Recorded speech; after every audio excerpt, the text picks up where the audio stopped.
G'day members.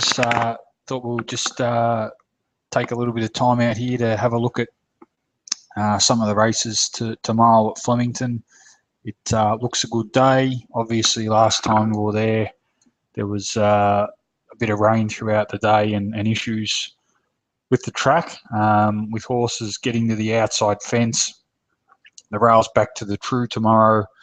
I've prepared some base ratings here, and we will continue to adjust them as the races approach until the time comes that we're confident that the track will play the same all day, and that could be tomorrow. So we'll see how we go.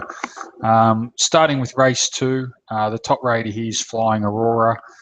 Look, it sort of got under the guard a little bit last start when it knocked us off at Geelong. Prior to that, it was narrowly beaten by Magnus Slipper, who came out and wasn't beaten far in the Pakenham Cup behind Tooleybuck Kid. So that's pretty strong form. And then Zantika was third in that Magnus Slipper race. It came out and won by a mile at Warrnambool. So, look, that's a pretty strong sort of race, and there's a lot of good form coming through that. And I think that Flying Aurora looks to be very well placed. The little query's Barrier 1, whether or not that's exactly where they're going to want to be. However, early on in the day, it may not be too bad. Cinnamon Carter won a maiden last start at Cranbourne. I thought it ran quite well. It produced a decent sort of speed figure. And prior to that at Cranbourne also, it was a pretty big run from back in the field behind Social Media, who doesn't look too bad of a horse. I thought its win at Cranbourne that night was pretty good, and it was coming off a not a bad run behind White Hunter at Sandown in the midweeks. And then the other one's Sure You Can. It rates up quite well. It was off a bit of a break at a mile, and it ran on quite well at Flemington. And I think certainly this horse's best form is at 2,000 metres, and I think we can expect to see it bounce back to its best. So, look, they really look the three here that rate out quite clearly. Let's wait and see what happens. On to the next race, and we've just sent out alert to back Mr. Lorien, which is the only early bet.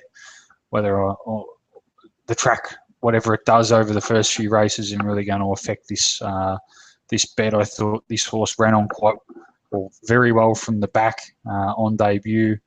It ran over the top of Shakudo, who came out and was 5-6 wide the trip at Warrnambool and won by 4 lengths. I gave this winner, Mr. Lorien, a 73 on debut, which is a very strong figure for a maiden winner. It ran a good speed figure, and I think that it can go on with it. So we've got it rated around the mid 4s. I really think that it's number 1 speed, and if we have a look at its adjusted class, it's almost number 1. So if this horse can come out and have even luck and show a little bit of improvement, I think it's going to be terribly hard to beat. Up the top, we've got Face Forward, who was suited by the outside barrier. It's got the outside barrier again. So, it's going to be a chance. Crystalina Largo, it's going to be a chance. It's sort of around the mark. Our Harmony resumes and looks good value, and as does Amarella. But I'd be pretty keen that Mr. Lorien can go from a maiden to this 78, acquit herself quite well. On to the next race. This is a bit of a tricky race here. We've got He's a Chucker. Look, I thought this horse was fair on debut, strong adjusted figure, and I think it'll run pretty well. It just looks a little bit short for me at the moment. I thought Santa Maro was racing quite well with Settenham. They basically both come through similar form lines. Settenham comes through the Fontaine Ruby race, where most of the horses have come out and put in shockers off a flat run. And this horse is getting pretty deep into its second campaign, but does appear to be pretty talented, especially when you're lining up against this field. And then Santa Maro, it came through the Jubio race last start, and I thought it ran quite well. Had a little bit of a freshen up for its second last start, and I think that I really think this horse can do something here tomorrow. I think that it's going to run really well. It sort of has rated well for us a few times, and it doesn't really sort of look like it's going to stop running well now. Big Boy Jackie, look, it comes through the Lord Esprit race at Sandown, and then came out and won well at Pakenham. This horse I think it's pretty talented, and I think that it's got pretty good early speed, so it can overcome that barrier. It's just whether or not it can sort of come back to the rider and not go too hard. And Rockspur's another horse that appears to have good talent. And look, just from barrier 11, it's going to get back and be running on. But look, there's a handful of chances here, and certainly patterns and whatnot will define what way we go. On to race 5. This is a tough race. Look, King of England put in a shocker last start. It just never looked like it, and it rated. If we sort of look at its class figures, it was 5 lengths below what it did the start before for me. It was a shocker of a run. I can only think that the horse will rebound and bounce back. Hall goes on. I'd think that they'll ride the horse quieter from barrier 13 and allow the horse to get back and settle and hit the line as it did first up at Sandown.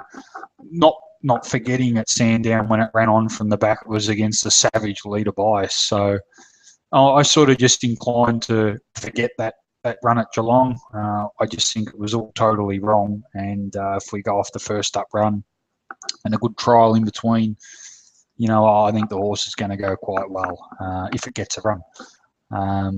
So look, it looks well in here. And then Kareeming's the other one. He looks a really good value runner. He maps well, this horse. I thought his run 2 back was really good behind Second Bullet. And obviously last start we discussed earlier, the Pakenham Cup form. He, it all just bodes well. Tooleybuck Kid form's pretty good. Luciola in the Warrnambool Cup and whatnot. So I think that Kareeming is certainly the chance, and those two really do look to stand out from the other runners at this stage. So King of England and Kareeming, they really look the standouts. On to race 6, and another tricky little race. Look, it's sort of hard to knock Reparations. The horse goes very well fresh. Obviously it won that race during the carnival and finished off last prep with a strong win at Sandown over 1400. And he looks a good bit of overs also. Le Bon Sir resumes. He's always very hard to beat in this class. I'm All the Talk. He's pretty hard in the market, this horse. I can't quite have him around the $4. And then we've got Lamosti, who it's really her first exposure to the older horses, and she's pretty talented. She obviously contested the good 3-year-old races as a filly, and probably looking back at her form, she's got a real big turn of foot, and she's probably going to be better suited, I think, to the shorter trips. And if we sort of have a look at her run last prep, first up Flemington 1100, a good run down the straight, it really does look like she's going to go quite well. But whether or not she's going to be sharp enough, I'm not quite sure. We'll have to see. But I think she's been mentioned that she's been trained and for this type of race this time in, and we'll see a pretty good run. on the race 7, and another big open field here. And Cassimpor resumes. Obviously, the horse has got pretty good figures. Really, it's had a long time off. If we sort of look at its only campaign here, it's just pretty rock solid form, isn't it? So, we just need to respect this horse and acknowledge that it could put in a pretty big run. Of the other runners, most of these raced against each other a while back, and sort of come through the Bendigo races. The bowler's going really well. Kenjawood is going really well, and certainly Longeron. They're the three main hopes here, just on raw form and whatnot. Kenjawood does look to be the horse, but obviously, depending on how the pattern's going to play, it sort of depends on how they're going to end up. But they do look the main three: Kenjawood, the bowler, and Longeron. There's not a great deal between them. They've been, as I said, they've been pretty close up the last couple of runs. Not a lot between them. Kenjawood was a month between runs last start on that pretty tough sort of track at Flemington, and we just have to sort of probably work in that. That horse is going to improve a little bit and may be able to just get over the top of the others, but we'll have to wait and see. On the race 8, this is a very difficult race. I really found this quite difficult. They race against each other every week, these horses, and there's certainly not a lot between them. This market will sort of change. I sort of stuck with Ancient King, rating it favourably to its third up run last start, but last campaign, but that could easily change. If you did a market adjustment here and sort of knocked a couple of lengths off the Poppy and Ancient King, it sort of gives you another little bit of an idea of where it could be. Tamby would sort of be a bit short, but sort of no matter how much I knock back Ancient King, I'd never knock it 3 lengths. Knock it back a couple of lengths, it's still there. So I think it can run well at odds, Ancient King. It's probably the best roughie of the field. Gifted Lad. Look, I'm not sort of quite sure what to do with this horse. We'll sort of see what happens on the speed profiles, but I thought it had its chance, but again, it was a testing track. So we just have to, these horses backing up from Flemington that day, it was heavy the other week, Anzac Day. Well, we just really need to be a little bit careful with those horses, because it's likely that some will drop off and some will pick right up. So that's a race that I'll address again tomorrow morning. Right at this stage, I've got no idea.